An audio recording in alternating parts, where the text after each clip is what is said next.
TV shows की कहानी में नयापन होना बेहद जरूरी है, तभी दर्शकों में एक्साइटमेंट बनी रहती है। लेकिन छोटे पर्दे के कुछ सीरियल्स ऐसे हो गए हैं जिनकी कहानी बिल्कुल घिसी पिटी सी है। उनकी कहानियां देख अब दर्शक भी माथा पीटने लगे हैं। इस लिस्ट में ये रिश्ता क्या कहलाता से लेकर गुम है किसी के प्यार तक शामिल है। इसी के साथ लीप के बाद ही गुम है किसी के प्यार की टीआरपी गिरती हुई शुरू हो गई है। ऊपर से तीसरे सीजन में भी लव ट्रायंगल्स देखकर दर्शकों का पारा चढ़ गया है। शो में नील और तेजस्वी की भले ही शादी हो गई हो, लेकिन इसकी कहानी लोगों को रास नहीं आ रही। टीवी सीरियल भाग्यलक्ष्मी की कहानी में भी कुछ नयापन नहीं है। घूम घूम कर चीजें वही ऋषि, लक्ष्मी और मलिष्का के लव ट्रायंगल पर आ जाती हैं। इतनी उम्मीदों के बाद भी लोग लक्ष्मी और ऋषि को साथ नहीं देख पा रहे।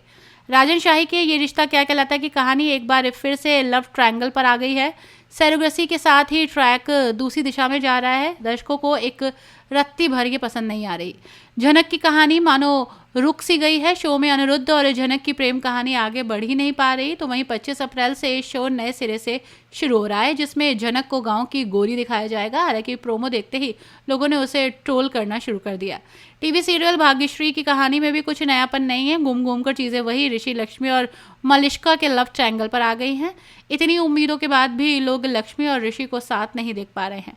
टीवी सीरियल तारक मेहता का उल्टा चश्मा 2008 से छोटे पर्दे पर नजर आ रहा है। दर्शकों का कहना है कि जो कहानियां इसकी पहले हुआ करती थी, अब वो दम आज की कहानियों में नहीं रहा। ऊपर से टीएमकेओसी के कई पुराने कलाकारों से गायब हैं।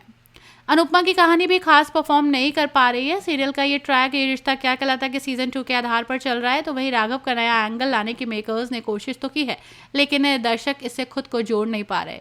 टीवी सीरियल कुमकुम भाग्य में इस वक्त चौथी पीढ़ी की कहानी दिखाई जा रही है, लेकिन इसकी टीआरपी पिछले 3 सीजन के मुकाबले सबसे कम है। प्रार्थना और रौनक की प्रेम कहानी लोगों के सिर के ऊपर से जा रही है और समझ से परे है। यानी कि इन सब प्रोग्राम्स को अब कुछ ना कुछ सोचना होगा, जिससे कि कहानी आगे बढ़े और दर्शकों को